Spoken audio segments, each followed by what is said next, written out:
Hey everyone, I'm Calluna, and I'm back to talk about one of my favorite cartoons of all time, Hey Arnold. Hey Arnold is a show focused on a bright, positive-thinking 4th grader named Arnold, and the daily goings-on of his life in his city neighborhood. The show aired on Nickelodeon from 1996 to 2004, spanning 5 seasons and 2 movies, the second of which was just released a few months ago. This show is near and dear to me because it had such a variety of stories and life lessons to tell. Everything from family trouble, the consequences your actions can have on your friends, and even breaking into a zoo to rescue a turtle. Okay, not all the episodes had heartfelt lessons, sure, but they were entertaining as hell, and the writing didn't talk down to kids, something not every kid's show could say. So, to celebrate the new movie, sorry it's been a bit, I've made a list of my top 10 favorite Hey Arnold episodes. Let's get started. Move it, football head! Hey Arnold! Number 10. Curly Snaps. Sometimes you get a heartfelt episode, and sometimes you get just a really weird one. And Curly Snaps is a perfect example of how strange the premise can be.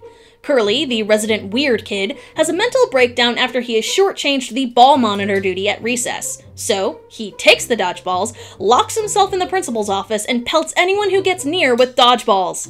It's just such an absurd concept that it works, and it makes it a memorable episode. He gets so hung up on being owed this duty that's not even really all that fun. Curly is one of those odd and memorable characters that the show became known for. Arnold may be the main character, but he's usually the straight man to everyone else's absurdity. Curly often got to say or do really bizarre things, and this is one of his best appearances. His first real appearance in False Alarm was also good, but it comes right at the end of the episode. Here, the entire thing is dedicated to him, and it's a great ride all the way through. It's no surprise Curly chooses Arnold as his negotiator, as Arnold is the designated voice of reason, a concept that even gets called out in several episodes. And yeah, you wish you could have had free reign with the PA system when you were in elementary school. It's the fact that this episode sticks so hard to such a bizarre concept that it takes the number 10 spot. Here's Curly. Oh, duh! That's one! One for me and 498 to go! Number 9. Four-Eyed Jack. This show was very good at building suspense, so it's no real surprise that there were several episodes dedicated to urban legends that Arnold and his friends would tell, then inevitably try to prove were real. These did end up falling in a bit of a pattern after a while, which is why I had a hard time trying to decide just which of these I thought was best. Out of all of them, I'd say that the one that I most enjoyed was Four-Eyed Jack. When Gerald sleeps over at Arnold's place, they find a pair of glasses, and Grandpa tells them the story of Four-Eyed Jack. A previous tenant of the boarding house, he lived in the basement and did weird experiments involving cooking beans. He died after an experiment with a pressure cooker went wrong, causing an explosion. Grandpa says that the ghost haunts the boarding house, bumping into things as he moans and searches for his glasses. Arnold believes the story, while Gerald is more skeptical, and later in the night when there are weird noises, Arnold is determined to investigate. It takes them throughout the boarding house, finding noise after noise to just be the other tenants who join them on their search. In the end, they hear moaning coming from the basement, but it's just Arnold's grandpa in the secret second bathroom after having a really bad stomachache.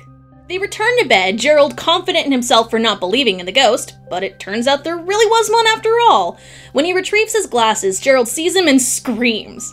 It's a great episode that builds lots of suspense and constantly keeps you guessing. Of course there isn't a ghost, but hang on, there actually is one!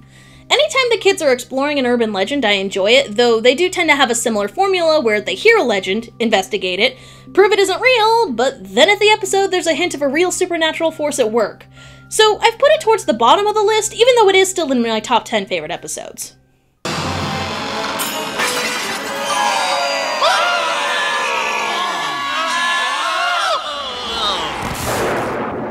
Never eat raspberries, boys.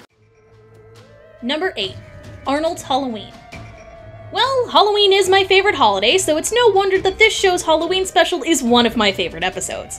This is a fun homage to the War of the Worlds radio performance Orson Welles did in 1938, when there was a mass panic due to audiences believing it to be a real news broadcast. Arnold and Gerald want to play a Halloween prank on the borders of Arnold's apartment complex and decide to use their friends dressing up as aliens as inspiration. They create a fake news broadcast saying aliens have invaded, and they've enlisted the help of Stinky to help rig up the water tower with lights to make it look like a flying saucer. Unfortunately, the signal gets broadcasted throughout the whole city, the city has a blackout due to the water tower lights, and the kids dressed up as aliens get chased by an angry mob comprised of their friends and family. It's a clusterfuck of the best kind that eventually comes together at the end, when the prank is revealed and everyone feels a little silly for being so gullible. This is a prime example of the great writing the show has, creating tension of the best kind as the kids run away from the adults chasing them throughout the city. It even features prominent voice actor Maurice LaMarche playing a UFO reporter who covers the story, keeping the voice not too dissimilar from Orson Welles' recording. It's ridiculous without being pure slapstick, and overall is just a fun time for everyone. It's the end of the world!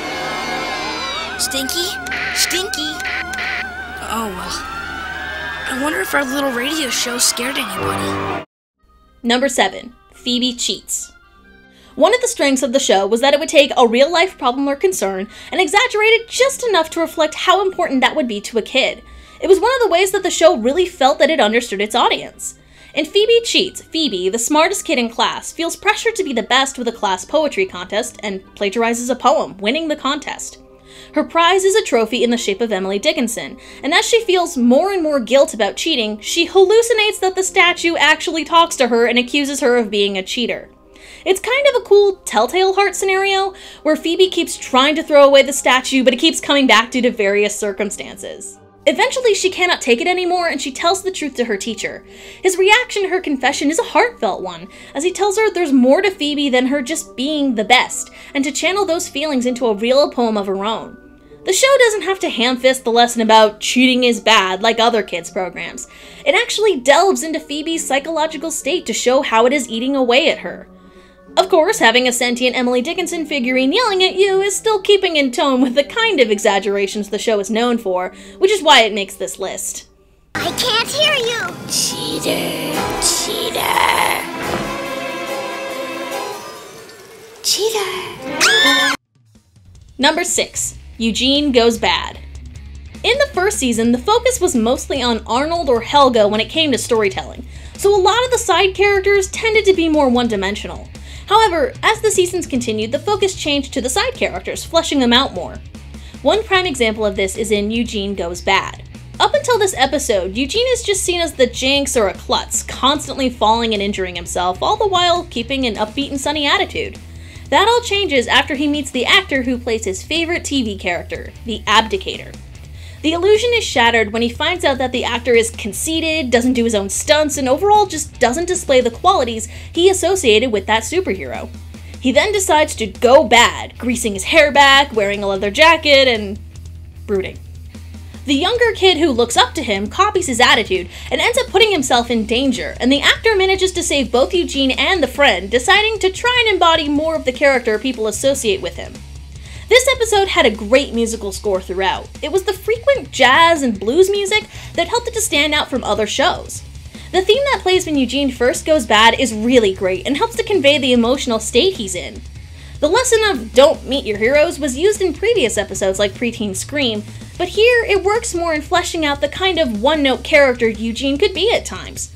Plus, it's kinda nice to see that the jerk character actually learns a lesson from their shitty behavior while still keeping in character.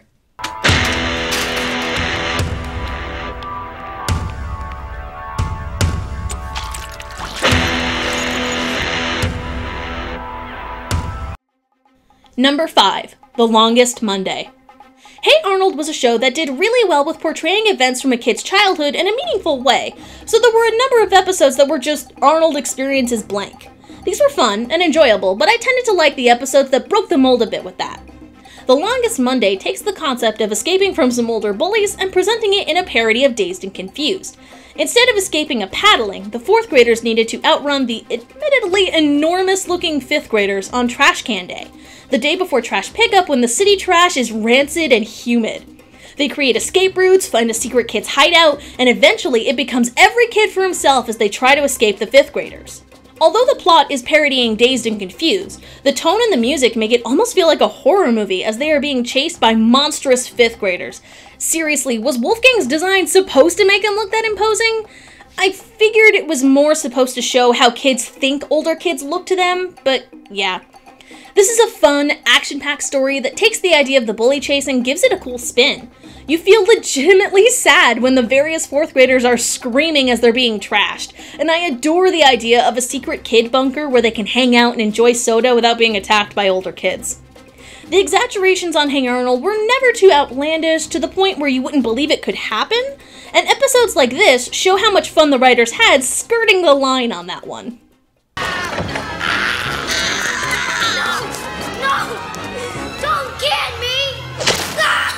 Oh man, they got Sid. He was so young. Number 4. What's opera, Arnold? I'm a sucker for a good musical episode, and oh man does this one take the cake! Arnold's class is taken to see an opera performance for a field trip. This is what I wish could have happened on a boring field trip. Arnold and Helga fall asleep during the performance, and each dream about being within the story of the opera. The score for this episode is excellent. It incorporates the music from the operas they see and uses them to build the songs that all the kids sing. Arnold dreams about winning the love of his crush, Ruth, while using the music from Carmen. And later, Helga's dream shows her breaking into that dream via the Ride of the Valkyries. I really appreciate the clever tricks that it uses by having the characters know they are on a stage. Helga gets Ruth out of the way by using her slingshot to activate the stage trap door, and Arnold fighting Curly with orange rubber swords is hilarious. What's also neat about this episode is that it uses character traits that we know about the kids and uses them to teach the audience about various opera characters. For example, Harold is portrayed as Pagliacci, the sad clown, which is kinda keeping in character with him since he often whines and cries throughout other episodes. The Pagliacci score is also utilized in later episodes focusing on Harold. Anytime he has a sad or dramatic moment, you can actually hear that musical score, which is kind of a cool callback. This was a rather ambitious episode, especially when you consider that it's only 11 minutes long. Overall, this one and one other episode probably contributed to my being a theater kid during middle and high school.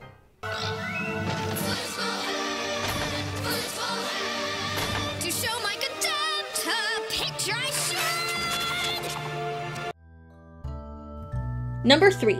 Helga on the couch. Helga was always my favorite character on the show, so when we found out what it was that made her tick, it was one hell of an episode. Before this, we all knew that Helga had a dysfunctional family and she loved Arnold, but we never knew what it was that specifically made Helga fall in love with him. A psychologist comes to observe Mr. Simmons' class and requests that Helga go to a therapy session with her after witnessing her aggressive behavior toward Arnold, though more specifically her punching Brainy in the face.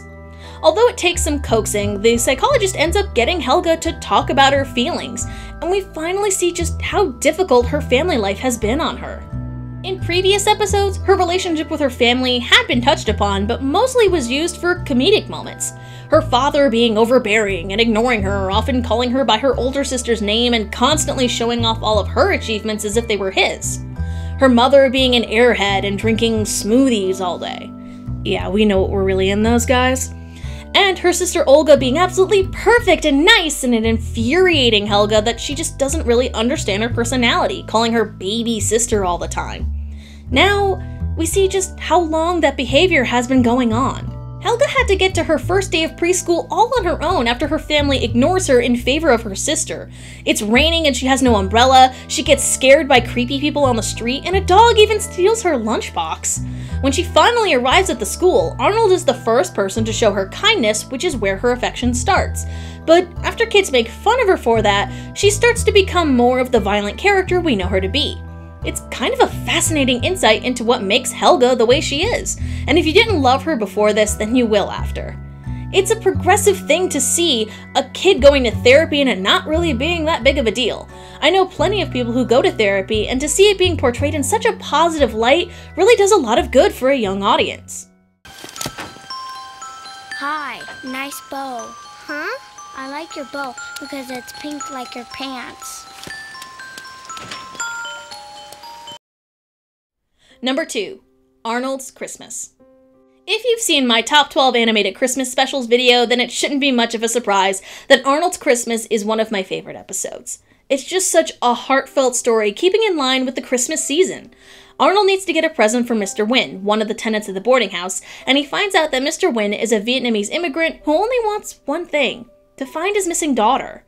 We get a really emotional story about how he and his daughter were fleeing during an evacuation at the end of the Vietnam War. To give his daughter a chance at happiness, Mr. Wynn gave her to some soldiers after realizing the helicopter could only take one more person.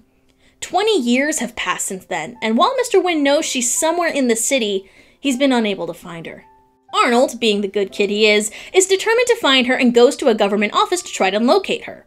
The only guy still working there manages to convince Arnold that if he can get all his Christmas shopping done before closing time, he'll help him out. Arnold and Gerald then go all throughout the city trying to get the presents, but are unable to find one last item in time. Meanwhile, Helga has been trying to find the perfect present for Arnold, and when she finds out that one of her Christmas presents is what Arnold needs, she gives it up to help Arnold with his quest, without telling him, of course. This is a beautifully written episode, managing to balance both dramatic and comedic moments without overshadowing the Christmas theme. It is really difficult to not get teary-eyed while watching this. This is just such a positive, well-meaning episode, and it's no wonder that it ended up being the second favorite on this list. Maybe you got a Christmas angel looking out for you or something. Christmas angel. Yeah, maybe. Merry Christmas, Arnold. Before I get into my number one, here are some quick honorable mentions that just barely missed the list. Stoop Kid. I don't think any Hey Arnold fan could forget, "Stoop Kid's afraid to leave a stoop!" This was a good episode that fell into the unique person that Arnold meets in the city storyline. The Journal / Parents' Day. Both of these episodes gave insights into Arnold's missing parents and the loneliness he feels by being raised by his grandparents. Also very touching and emotional episodes that dealt with alternative families and overall had strong writing and excellent music. Harold the Butcher. Another good episode that gave development to characters who weren't really all that fleshed out in season 1, Harold was one of the most enjoyable characters in the show for me. Having him work off a debt in a butcher shop and finding out that he enjoys working there was a really cool concept. And finally, number 1, School Play. Now, it's really hard to top the two really heavy emotional episodes, but for me, the School Play episode is just so good and means a lot to me personally that I couldn't help but put it at number 1. Mr. Simmons is in charge of the school play and chooses Romeo and Juliet, which, for 4th grade? Wow. Try having 9-year-olds reading Shakespeare. Not easy. After Arnold is cast as Romeo, Helga is determined to be Juliet, but after being cast as an understudy, she has to find a way to get all the other girls to drop the part in order to kiss Arnold. There are so many reasons I love this episode. For one, it takes the idea presented in What's Opera Arnold by casting the kids in Arnold's class into characters that fit with their personality types. It's a subtle way to introduce Shakespeare to kids. Harold plays Tybalt, the angry cousin of Juliet who gets into frequent fights and arguments, keeping in tone with his bully self. And who else but Curly could play Mercutio with all of his dramatic flair?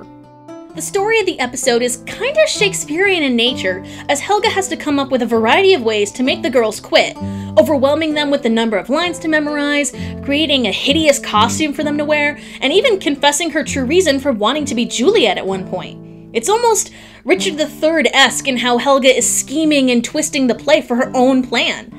I already mentioned that I was a theater kid growing up, but this episode also helped me develop a passion for Shakespeare, which ended up being my thesis for undergrad and grad school. So, because this episode speaks so much to me and my own interests, I can say without a doubt it is my favorite episode. And when the curtain rises, a mere fortnight from now, I'll be Juliet to Arnold's Romeo when we take our final bow. So, I asked you guys to submit to me your favorite episode of Hey Arnold. I was pleasantly surprised by the variety of answers I got. Other than the top 3, almost every other answer only had 2 votes at the most, and I got about 25 different episodes mentioned. So, what was the overall fan favorite? Helga on the Couch, very closely followed by Arnold's Christmas. These both made my list already, so it's not that surprising that you also listed it very highly. These were both very emotionally impactful episodes in the series that no doubt left a great impression on its audience. Nice job, guys. And with that, those are my top 10 favorite Hey Arnold episodes. Were there any on here that I didn't mention that you had in your own top 10 list? Post your thoughts and comments below. I'm curious to see if the answers here are as diverse as the original question I posted. So yeah, if you haven't already seen Hey Arnold the Jungle Movie, you definitely need to do that because it's been a while by this point. Don't forget to follow me on Twitter or to check me out on Patreon for more updates on videos in the future. I'm Calluna, and I'll see you guys in the next one. Bye!